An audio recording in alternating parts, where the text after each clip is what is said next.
Well, we wait for the drama and the pageantry of the closing ceremony of the Olympic Games in Beijing. For Alan Schaffler and the King 5 crew, it is all over. Hard to believe how fast it went. All year long, we've been talking about lucky number 8 and looking forward to the start of it all. King 5's Alan Schaffler has followed it from beginning to end. He joins us now live from Beijing. Alan, what an experience, and I bet you're ready for a very long nap. Oh, it's been fantastic, Carolyn. And interesting that you mentioned the number 8. I was just thinking last night, was it really only 2 weeks ago we were talking about the number 8 in Chinese culture and the 8808 start to the games and everything like that? It's gone like that, but there's been a lot packed in, including that gold medal basketball game last night. Man, what a final for the American men and the team from Spain. Great game, and the U.S. men, of course, come out on top. I was watching a heat of the 5,000-meter race, a preliminary heat, last week, and a young man from Myanmar, a 20-year-old runner by the name of So Min 2, was in that race, and he was so far behind, so outclassed by the field, that when he ran his last lap, his bell lap, he was alone on the track. And the crowd at the Bird's Nest Stadium cheered him every step of the way. Thunderous applause following him all around that lap and coming to a crescendo at the finish line. Really tremendous Olympic moment, one of many that we have seen here. Here's a look back for you at 3 weeks of tracking our Northwest athletes around Beijing, all packed into a little less than 5 minutes.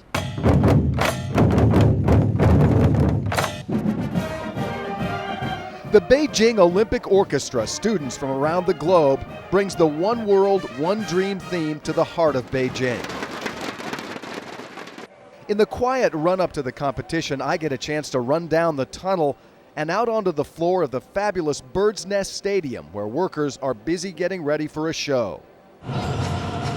A really big show. Fireworks light up the stadium and the city. Chinese history and culture ripple across the landscape of the National Stadium. And China throws a spectacular party and welcomes the world. Welcome to Beijing.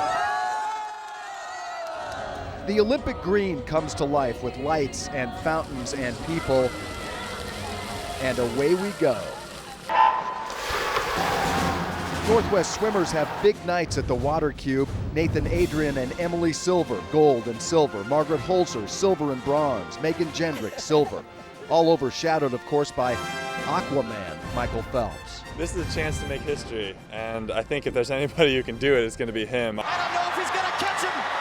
He gets it done again. He did it. He did it. He got it done again for the second straight. Well, he's still at it and more than halfway there. Michael Phelps chasing history and Mark Spitz. History in Beijing for Michael Phelps. 8 for 8. And certainly one of the greatest feats in sports history.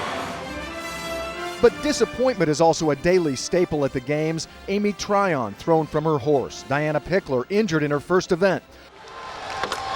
World champion Brad Walker doesn't make the pole vault final.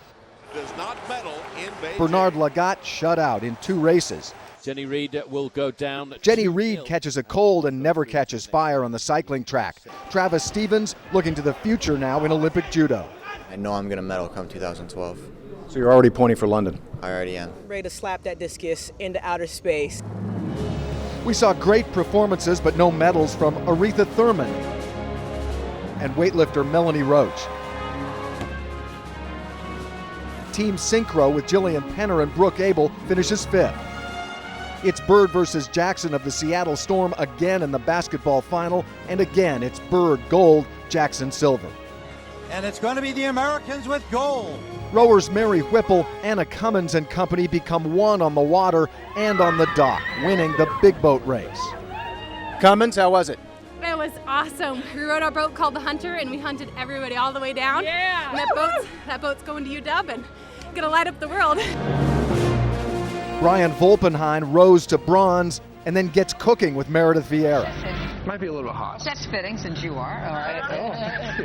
Okay. A little bronze medal around her neck. Jill Kintner was hot too. Bronze in the BMX Olympic debut.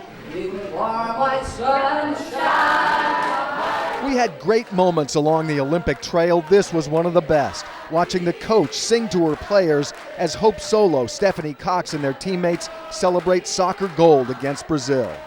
Radio animation.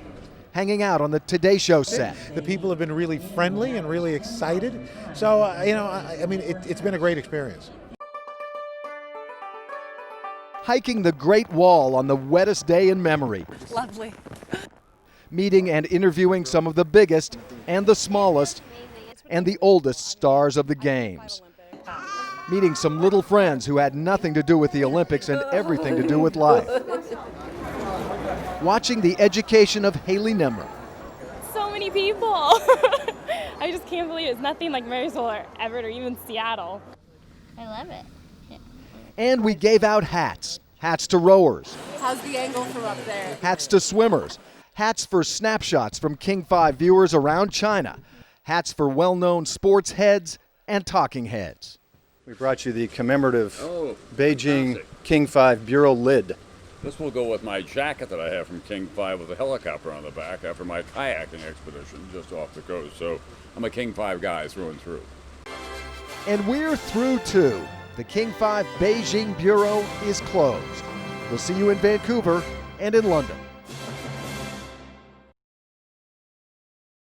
Closed indeed. The ceremonies are done here, and we are marching on to the next Olympics. I can tell you that watching Usain Bolt run in person in real time is an absolute thrill. It was electric in that stadium when that young man took the track. Watching the Chinese athletes step up and win 51 gold medals, unprecedented and extraordinary performance. And we should hand out 100,000 home team gold medals to the Olympic volunteers. They were relentlessly cheerful, always helpful, the face of the games for many people.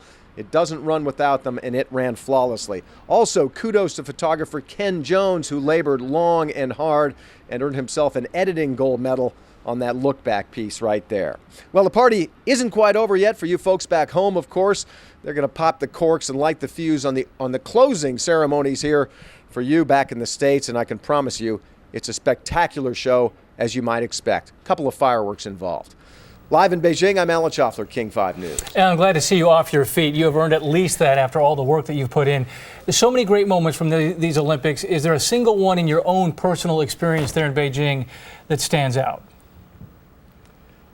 Yeah, just a couple of minutes ago when I realized I should have found this chair 2 weeks ago. Actually, that moment watching So Min-tu run in the stadium was really fascinating. Here's somebody, who has no chance of winning the race that he's in, absolutely none. It was evident from the first lap. And yet he got the biggest cheer of the night in that race when he crossed the finish line. A little reminiscent of the swimmer Eric Musambani in Sydney, who nearly drowned in the pool but finally finished his preliminary heat and was the toast of the town to thunderous applause. And it was that same kind of feeling, and that was really extraordinary. Getting out to the Great Wall with Megan and Nathan Jendrick was a blast, just to be able to walk on that thing and laugh and laugh and laugh because it was so wet. Great times, really great times. Alan, you guys did a fabulous job with all your coverage, so thank you for that, for bringing it all back to us home here in Seattle, and we wish you a safe travel home. And now, go have some fun before you got to pack up and leave. We'll see you soon. All right, take care, Alan. We'll be right back.